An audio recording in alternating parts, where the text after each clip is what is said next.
Hey guys, Elaine here again, and I just wanted to show you another easy and quick self-mobilization technique. And this one's going to help open up the chest, allow those shoulder blades to come back, and it's also going to help kind of stretch out the lats a little bit.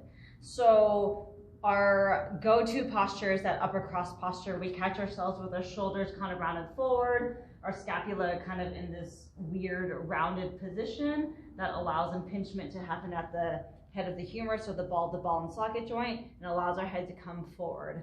So when we're in this position a lot, what ends up happening is our pecs, which that's the action of the pec, is to kind of bring everything forward like that. Just at rest, our pecs are always on. And when this happens, our shoulder blades kind of get pulled in a position as well. Our lats, same thing, are always on.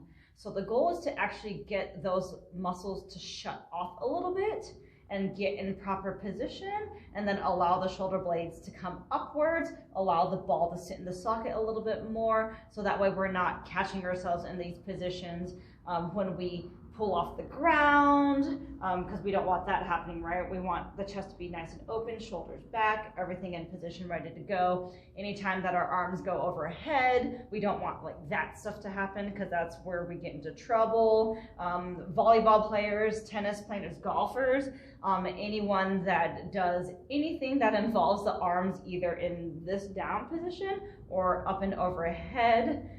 So the general public, they should try this little mobilization technique and see if that kind of opens up the chest a little bit more, allows the shoulder blades to sit a little bit closer to the spine, and then allows a little bit more of that upward motion from the ball and socket joint, which is actually controlled by the shoulder blades. So this exercise is called a pivot prone, but we're going to kind of advance it a little bit, and we're going to really talk about external rotation of the arms, because we really want everything to kind of sit in the more neutral position, protects our ball and socket joint, and we get the right muscles to fire when that happens. It's all about shutting off the pecs, shutting off the lats, and then allowing proper rotation to happen and proper upward movement to happen from the shoulder blades and the ball and socket, and not just the ball and socket and not just the shoulder blades. So it's a combination of the two. So all this exercise involves is a wall. So you're gonna get your back flat up against the wall. You can allow your feet to come forward just a couple inches. I'm probably about 3 inches slightly forward. I'm going to bend my knees so that way it allows my hips to be more under me. If I straighten my legs, there's a potential for me to kind of allow that position to happen. The goal is to maintain the natural amount of curvature in your low back while keeping your upper back flat up against the wall. In order for me to do that, I walk my feet forward just a few inches, slight bend in my knees. You're going to go through your setup. So you're going to pull in those Kegels, belly button towards your spine, upper abdominals engaged, breastbone's going to be lifted, head nice and neutral. Screw those heels in, and then also here, screw your hands in. So I want full external rotation. When that happens, the palms face forward. So let's go over that again. Back's flat up against the wall. Natural curve is still at my lower back. I'm bending my knees just a little bit to kind of offload the tension on my hip flexors. I'm pulling in my Kegels, bringing my belly button towards my spine. Rib cage is locked down by activating the abdominals.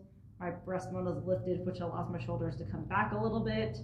Head nice and neutral. Feet are screwed in, that external rotation there. Hands are screwed in as well. So what you're going to do here, you're going to bend the elbows at about 90 degrees here. And then what you're going to do, you're going to try to get the backs of your palms to the wall. And as you do that, you're going to pinch your shoulder blades together to allow that movement to happen. Once you're there, you're going to slide upwards, come back down, allow the shoulder blades to kind of leave the wall a little bit, still externally rotating, come back down. So that was a long process. Let's go over that again. So go through your setup, Kegel, belly button, rib cage, breastbone, head, heels, hands. Bend those elbows to 90 degrees. Pull the shoulder blades back to allow those hands to hit the wall, and then slide them up the wall, come back down, let let your shoulder blades leave a little bit. Come back down to your nice neutral position.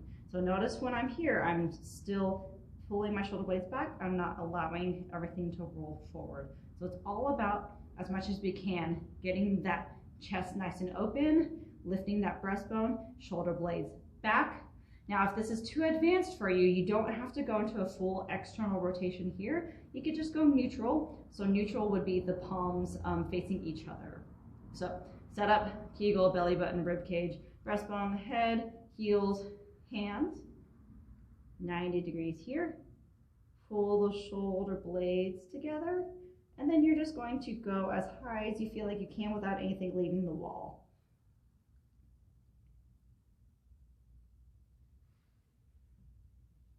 Here, shoulder blades are pinching together, and then I'm sliding my palms up the wall. Now, if you can't quite get the backs of your palms flat against the wall, that is okay. You're only going to want to go to your limit. So if you feel like that's as far as you can go, that's okay. I'm not touching. And then I just lift from here.